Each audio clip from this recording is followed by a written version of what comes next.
Okay, so before we go weiter, I just want to say that the last pasuk in the end of Parak, the last pasuk we looked, the end of Parak Mem Gimel, pasuk Lamed Beis. So that pasuk talks about the Mitzvah and the Ivrim who wouldn't eat together because of a To'eva. And just want to mention that there are numerous psukim about the same idea. It starts first with Yosef, who, when he was in the house of Potiphar, he was denied. He was given access to everything except for the lechem ashahu eichel. So that's the first time we have this division between the mitzvah and the ivri revolving around lechem. And here it says that the eating lechem is a to'eva. And further, we're going to have that every shepherd, every ro'ei tzayin is a to'eva leMitzrayim. And then Moshe tells Parah that if we're going to slaughter to'evas Mitzrayim le'einehem, won't they stone us? So I would like to understand what this is all about. This to'eva, how it revolves around achila and specifically tzayin. This seems to have a lot to do with the Korban Pesach, the season of which is approaching. So perhaps next week we're going to do a shir about that, the Korban Pesach, try to understand what's going on with the tzayin as being the difference between Bnei Yisrael and Mitzrayim, and what this To'eva is about, and how that turns into this mitzvah of the Pesach. But for now, we mentioned in the last year that the point of Pasuk Lamed Beis is that Yosef is in this in-between position. The Mitzrim and the Ivrim don't eat together, but Yosef eats with the Ivrim and he eats with the Mitzrim. So Yosef occupies this intermediate position. He's neither a Mitzri nor an Ivri, or alternatively, he's both a Mitzri and an Ivri. Okay, fine. Let's look at Pasuk Lamed Gimel. Vayeshevu lefanov, they sat before him, habechor kivechorasoi, v'hatziir katzirasoi, vayismahu ha'anashim ish el re'ehu. So simple reading of the Pasuk, they sat in his presence, they sat before him. And we'll get to habechor kivechorasoi, what that means exactly, but something to do with they were sitting according to their rank or age. But the problem is that Vayismuhu ha'anoshim ish el re'ehu, so they were shocked. Well, why were they shocked? The pasuk doesn't say that Yosef sat them. It says they sat. So what is the tema? So now some say that Vayeshevu lefanov is not a spatial thing. Vayeshevu lefanov means by his directive, by his order. Vayeshevu lefanov, and that's one of the meanings of lefanav, according to his direction. Okay, so then Vayeshevu lefanav, they sat by his telling them where to sit, and and therefore they were shocked. How could he know that? How did he know that? And others of the Rishonim say no, they sat according to their rank. He didn't seat them. Vayismuhu anoshim ish el re'eh was going back on the previous pasuk. He's sitting levadoi, they're sitting levadoi in the midst of levadoi. They're sitting at b'chor ki b'chor rasei, and as they sat down, they were surprised. They were wondering about him because here he is not eating with them, nor is he eating with the mitzvim. So they're trying to figure out what is he. And of course, as we said, he's neither or both. Okay. Now, a word about this, Vayismahu ha'anoshim ishel re'ehu. So they're sitting down to eat, and there's this timohin. Now, let's take a look at Yeshaya Parak of Tes. Yeshaya Parak of Tes, of course, this is a parak that we've been consulting a lot in these parashiyas, Parak of Tes and Parak Lamed in Yeshaya. And the theme over there in Parak Lamed is that Bnei Yisrael is going down to Mitzrayim without consulting Hashem. Okay? And that's... and the Mo'ez Parei is not the true. Mo'ez don't take strength in Parei. The true strength is from Hashem. If you remember, this brings us back to Perek Chav Zayin there, where it talks about the Shalom, the Mo'ez of Hashem. It brings to Shalom. Okay, B'kitzer, and brings back to Perek Chavav. The point is, all those prakim have been recurring in the parasha of Yosef and the brothers. And there in Perek Chav Tes, the pasuk that talks about the Timohin, and then I'll put it into context. Perek Chav Tes, pasuk Tes says, Hisma'mahu usmahu, be in shak. Those who are, be drunk, not from wine. So there's this Timohin. The brothers are sitting with Yosef, and they're being Vayishtu Vayishkeru, and that's the next pasuk, pasuk Lam Gimel, pasuk Lam Dalet, I'm sorry. Right, the end, the last pasuk in this parak, it says they, last words, Vayishtu Vayishkeru Imay. And there in Yeshaya it says, be shacked, be drunk. And what is the nature of this timohin and this drunkenness? In Yeshaya's mashal, that the Nevi'im, the next pasuk there, Perek Tes pasuk Yod, that the Nevi'im are in a stupor, are duped, and they can't see. Ki nosach aleichem Hashem ruach tardema, vay'atzem es einechem, es haNevi'im v'su hasheichem achaysim kiza. So the Nevi'im don't have nevuah. Okay, Nevi'im not having nevuah, major theme. The brothers lost their nevuah when they were vayisu einayim vayiru v'hine archas Ishmaelim b'mi Gilad. And now that they're eating with Yosef, so there's this hope, this expectation that nevuah is returning. They're eating with him Batzaharayim. And as we spoke, Amos says that the loss of nevuah is that the sun sets Batzaharayim. The Nevi'im don't have vision, can't see. And here their vision would L'ch'ayra return because they're united with Yosef. And on the one hand, this meal seems to be a rapper shmat between them and their brothers. On the other hand, things are not going to quite work out. The story is not quite over.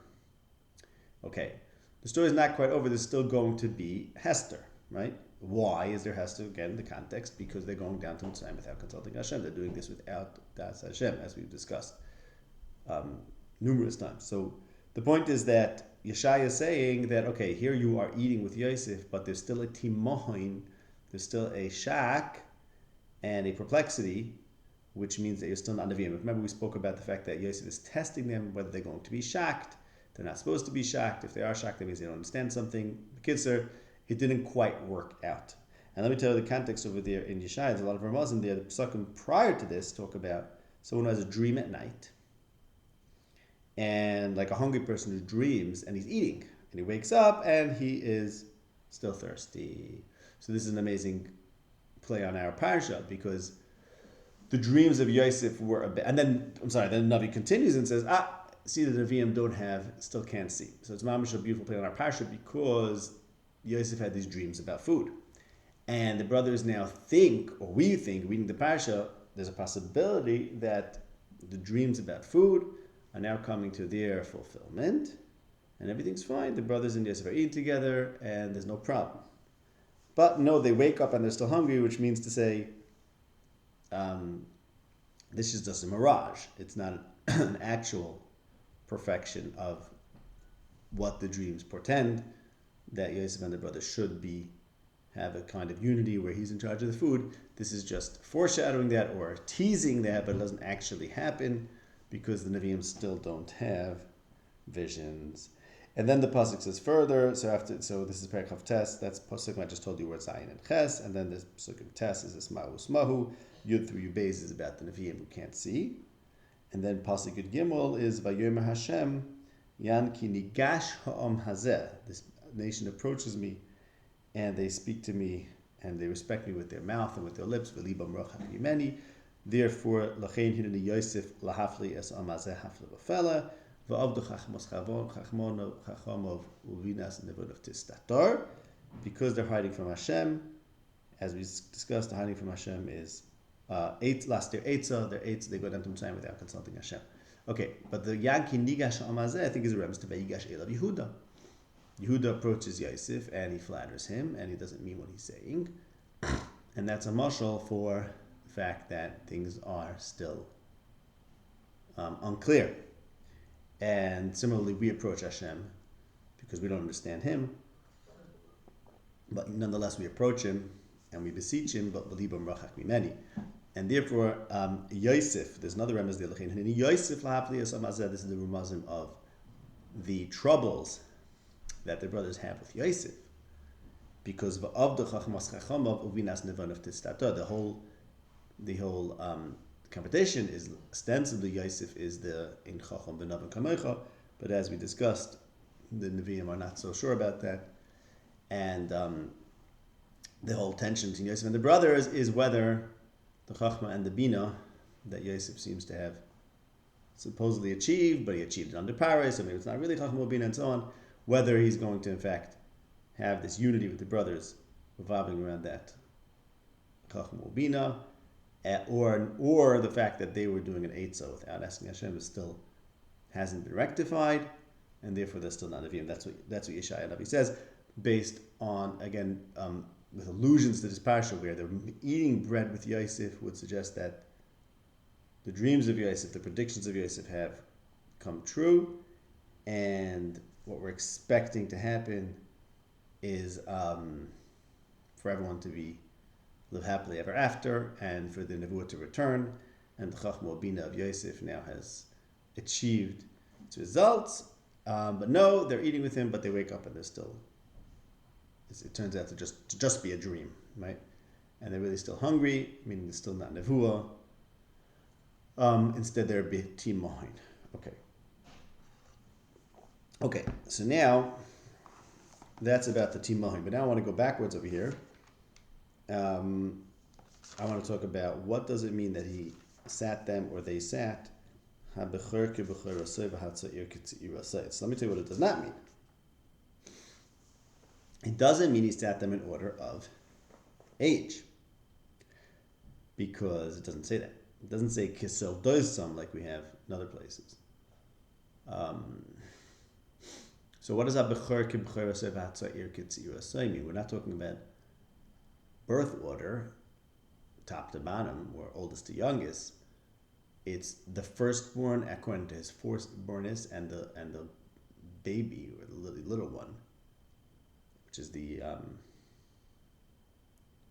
opposite of the firstborn. He is kitzir say. So, but the chayra, firstly, we have a problem that there's only one bechor. So what does it mean? He sat them, the bechor, according to the bechor, and the tzo'ir. There's only one bechor. So some people read, and I think this is actually very compelling. No, there are numerous bechoros, because there's bechor la'im. So,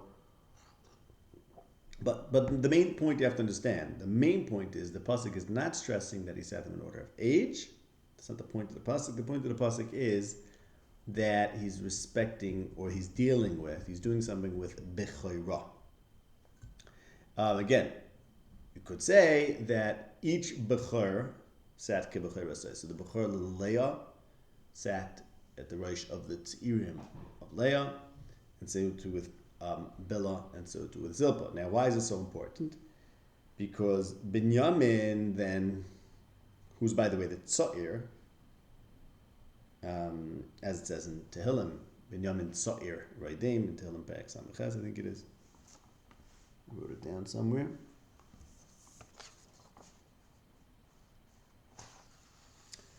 Okay, Binyamin tza'ir. Yes, in Tehillim Perek Samachez. Binyamin's the tza'ir, but Binyamin doesn't have a bechor with him. If everyone is sitting according to their bechor, or relative to their bechor, so Reuven sitting at the head of Shimon, Levi, Yehuda, okay, fine, we figured it out, and Gad is sitting at the head of Asher, Dan and Naphtali, and so on, fine. But Binyamin doesn't have a bechor with him. So then that would suggest that by sending them up as, by seating them according to the bechorah, so this is isolating Binyamin. And in fact, the Midrashim say this, but the Midrashim say a very strange thing. Midrashim say that Yosef was knocking on his, or tapping his gavia, as if to indicate that he can do nichosh with his gavia and determine through his nichosh who's the bechor and who's the tza'ir. And the Medrash says that when he got to Binyamin, he said, this one I see has no mother. I also have no mother, so let him sit next to me. Okay, so where does this come from in the pasuk? Again, the pasuk does lead to Binyamin being separate from this group, because if he's seeing them according to the bechor and tza'ir, and Binyamin is the one who is here without a bechor. Okay, and now, by the way, you might say, oh well, no, there is a bechor for Binyamin, which is Yosef. And again, the Chazal say he said, oh, he doesn't have a mother, and I don't have a mother, so let him sit next to me. So Kubi Chazal is saying, yes, the pasuk is saying that he sat them all next to the Bechor, including Binyamin. But how did he sit Binyamin next to him? On what basis? What was he telling them? So he told them, meaning they see he's saying them Bechor and Tza'ir, and now he's sitting Binyamin next to him, so he told them, because in the aim. But I want to say, I think there's another way to look at this, that Taka, the pasuk is isolating Binyamin,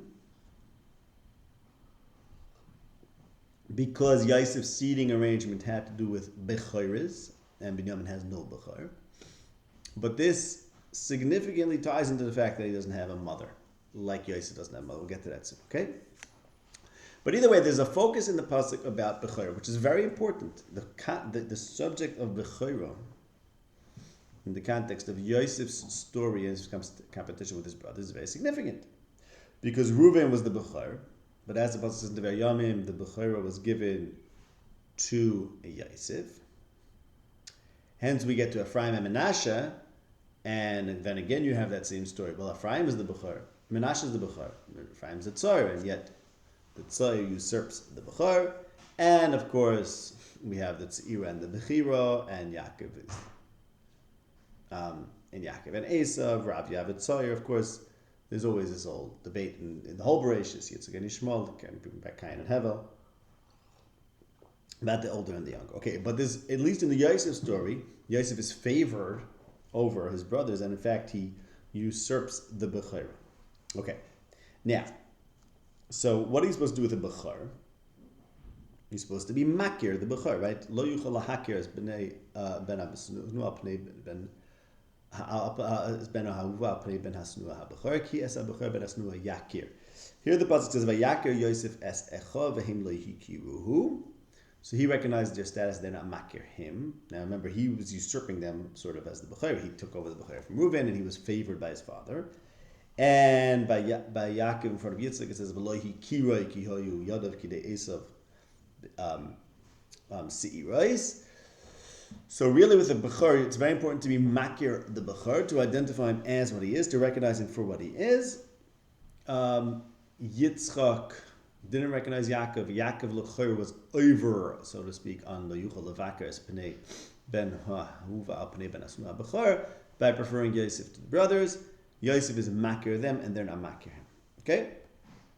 So I'm just bringing out that there's a Bechorah focus, and Bechorah necessitates recognizing which of the brothers is which. Yosef is the one who Yaakov was mevaker, and he wasn't makir. Yaakov was not makir Reuven, the real Bechor, for his Bechor. Instead, he was mevaker, the ben hasidua, and really you have to be makir who's who. And this business of being makir is a major theme. Yitzchak is not makir Yaakov. Yosef is makir his brothers, but they're not makir him. And Taka, he's the one who is hated because he's l'chayra being over on Hakara by being treated as if he's the Bechor, when really the oldest is being cheated, gypped of his fair Bechor. Okay. So, I want to explain to you, I think, what's going on in this pasuk and why Yosef is, what Yosef is doing by focusing on the Bechor here. But first, turn to Gehalas Perek Hey. This is a pasuk we spoke about a lot in the past. I won't get into the proofs over here, how we know the pasuk is talking about this. But in Perek Hey pasuk Zayin, the pasuk teaches us that one shouldn't be shocked about the theft that goes on in bureaucracies and governments, because there is a hierarchy and everyone is basically abusing the one below him. Okay, so there it says Gavoya me'al Gavoya shomer u'Gavoya ma'alehem. So there's this idea that there's a hierarchy in governments, and don't be surprised that everyone's taking advantage of people lower them. The next pasuk says Melech l'soda nevad. The king is a servant to the soda. Okay, so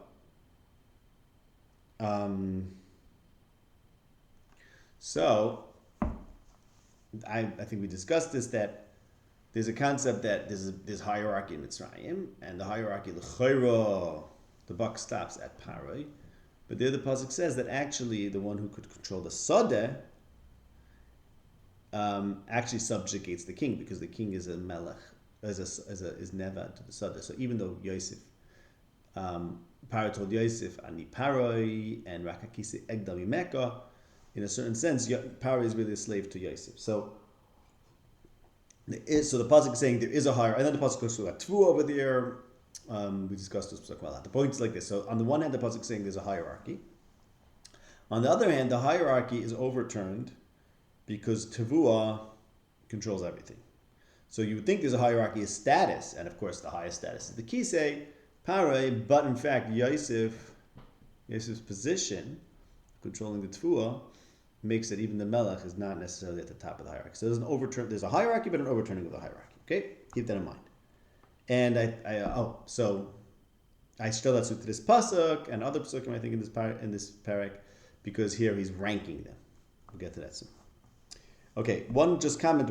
Why did it say Vayismu Anoshim Ishal Re'ehu, not Ishal Achiv? They were brothers. So we spoke about this, that because here he's treating them like brothers, right?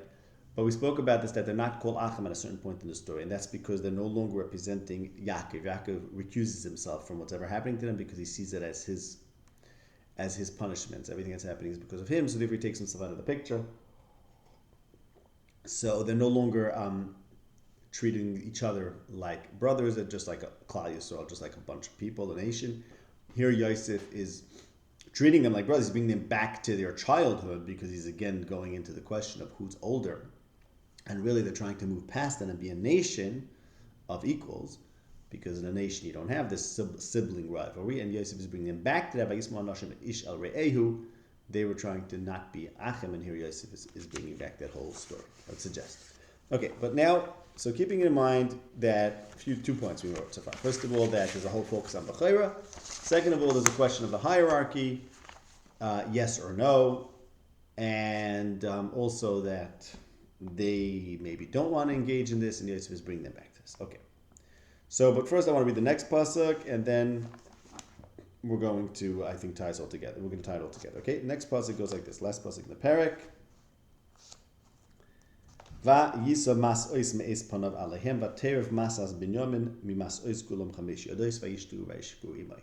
So the first thing, the most obvious thing the pasuk is saying is that he's favoring Binyamin. This is very important, because favoring one of the brothers over the others, this is what the whole story of Yosef is about. He gets treated like the Bechor who receives Pishnayim from the other brothers. That's the law. And that makes trouble, that he's favored. And he here goes ahead and favors Binyamin. Of course, in the last pasuk, it talks about Bechor and Tzoyer. So this seems to be very significant. Okay, we'll get to that soon. But first, it's significant in terms of the theme over here. But I just want to read to the Pashup Pshat, Vayisa Mas'ois. What does it mean? Some say it means he gives them like shirayim, like after the king would eat, he would give out some, or like desserts, or he was reviewing the food. In other words, they received the portions, but they came me'ez panav. And remember, we had in the last pasuk lifanav, and there some people say it means that his direction. Similarly, over here me'ez panav, it's that their food came from him. He would review it. The question then is, though, if we're talking about the main portion, why would he have chamesh yadois? How much can he eat? You don't eat a main portion 5 times the other ones. Bishlam, if it's shirayim or dessert, okay, you give him extra. But if it's the main portion and it's a meis panav because he's reviewing it and giving it to them, then why would he have 5 times the other ones? So some people say, I forgot, some of the Rishonim say, Chamesh Yadis means he took 5 portions and he gave it to 10 brothers. And then, because each 2 of them received one of these Chamesh. And then Binyamin had more because Binyamin was eating with Yosef. Okay, either way, because right, that's what we said, that he doesn't fit into the last pasuk. He's not a bechor. There's no bechor with him, so he's with Yosef, so therefore we're okay. Note also that they gave him a mincha and he gave them mases. Okay, vayishku, what's the significance of them drinking with him? So some people say because he's lulling them into a sense of security, as if everything's fine, as if he loves them, and then he's going to trap them again, frame them again, and they're not going to notice, and they're not going to believe that it happened because they think that now he's friendly with them. Also, some say that he wants to see how they're going to treat Binyamin, even when they're drunk, will they let down their guard, and it's all a big test. Okay, very good. One last thing I want to show you in Kehelas, another proof that the Pekel is talking about this, and then we're going to suggest an understanding of what Yosef is accomplishing here and what the Bechira theme is all about. So in Kehelas Parakeh, so you see in Pasuk Zayin, it talks about the hierarchy. Pasuk Ches talks about how, as we mentioned, that the king is slave to the Sadeh. Then Pasuk Tes talks about Tvua, and Pasuk Yud is about the wealth. Okay, we spoke about this psukim at length in the dreams of Parak. But I'm going to look at Parak He and Parak Vav. What happens over there is, let's say, look at Parak He, continuing Parak Yud Zayin, Pasuk Yud Zayin, it says, you know what's good? Lechol v'lishtois. That's what's good. And Pasuk Yud Ches, same thing. It's a gift from Hashem. To be do what? To be noisei es chalkoi. So vayisa mases meis panav aleim vayishtu vayishku imoi. This is the gift from Hashem. This is the upshot of the lessons of Kehelas Parak He. And then Parak Vav goes, there's a ra'ah tachas hashamesh, that a person can be very wealthy and another person is an ish nachri takes it away. And that's a terrible thing. So that's how Parak Pashas Miketz ends. Our Parak ends vayishtu vayishku imoi, but the next Parak, they are at risk of losing it all. The ish nachri v'heim lo hikiru, he's a nachri to them. Snaker, he's a ish nachri. He's Yosef. That is, he is threatening them to take all their good. Okay, so that's Kehelas Parak He Parak Vav. That again just supports that we have to read it in parallel with this parsha. Now I want to explain. So what's going on over here? What is going on over here? Why is Yosef seating them as bechor and Sa'ir, and where does that leave Binyamin, who has no Bechor, and why do Chazal note the fact that he doesn't have a mother? So remember what it says in Kehelas? I said that, look, in Kehelas tells us about the hierarchy. And Bechor and Sa'ir is the prime example of hierarchy, because in a family there's an automatic hierarchy. The Bechor is higher than the Sa'ir. Yosef, what does it say in Kehelas? Yes, there's a hierarchy, but Lemaisa, the one who controls the Sadeh, subverts the whole hierarchy, because even the king is an eved to him. So on the one hand you have a hierarchy, Bechor and Sa'ir. On the other hand, Yosef, the one who controls the Sadeh, is outside of the hierarchy and subverts the whole hierarchy. Okay? So, and here he's treating Binyamin. Here Yosef is treating Binyamin. He's treating the baby, the Tza'ir, like it says in Ketelim Perek Ches, as if he gets 5 times everyone else, which is exactly what happened to him, and that was a terrible thing. That's what brought to the whole hatred of the brothers. But I want to suggest like this: that Yosef is showing the brothers that he's out of this whole rat race. The whole business of Bechor and Tza'ir doesn't apply to him. In other words, there's no problem giving, just like, so what does it say in Kehelas? Yes, there's a hierarchy, but Yosef is out of the hierarchy. Similarly, in this pasuk, yes, there's a hierarchy, the Bechor and the Tza'ir. The Bechor has to sit in a more chubadik place relative to the Tza'ir. But then there's Binyamin, who's not part of this whole competition because he doesn't have a Bechor. So therefore we'll soon see where he sits in a minute, but he can receive Chamesh yodos from all of them because he's not a bechor. Which then suggests that, now let's think about this 1 second. So where does he sit? Well, so here's what Chazal come. They say like this. They say, you know why he's not a bechor? You know why he doesn't have a bechor? Obviously because no Yosef there, right? But there's a deeper thing. That he doesn't have a mother. And here's the point, that the whole halach is you have to be makir the bechor ben asenua and not the bechor ben ahuva. Here there is no ahuva. The ahuva is dead. So it's as if there is no, he's mufka for the whole parsha of bechora.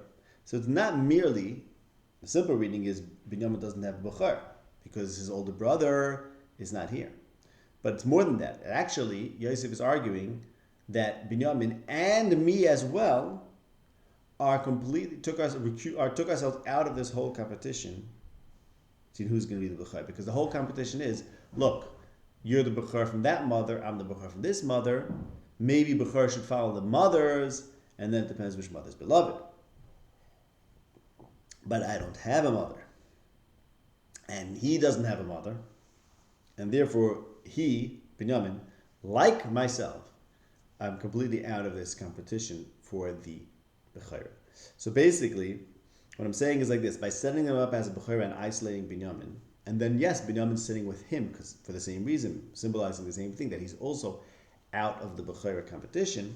What Yosef is doing is he's justifying Yaakov's actions, and he's saying the brothers should never have taken it as favoring one bechor over another, because he's not a bechor. He's doing something, basically Yosef is doing something that doesn't fit into the hierarchy. And that's truly the case. In other words, the brothers were resentful of Yosef that he's going to rule over them, but he's saying, look, whatever's going to happen, I'm not going to do it as a member of the family. I'm going to be doing it as an outsider, and that's the truth. He did it as an outsider, he did it as the king of Mitzrayim, and it didn't touch them in terms of the family dynamics.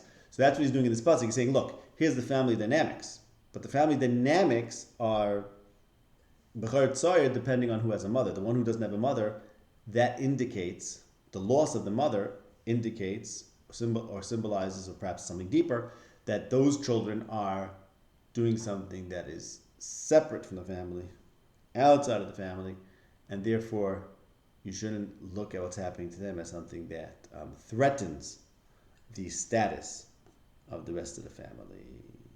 Okay? So basically then it's a similar idea to the fact that he's sitting separately. In other words, the other way to read the pasuk, they were shocked about where he's sitting in the last pasuk about he's not sitting with the mitzvah, he's not sitting with them. The point of the pasuk is that Yosef's position in society was just an outsider of all levels. He's not a member anywhere. And this pasuk is doing the same thing with his family, saying, I don't belong in the family, neither does Binyamin. And here Yosef's status as an outsider revolves around food. He's separate from them, he's separate from the mitzvah.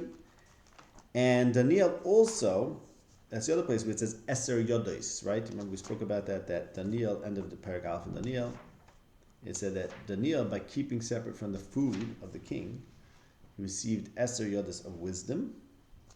And the other pasuk says he was noisei pasbag hamelach. So here it's vayisa masis meis panov alehem.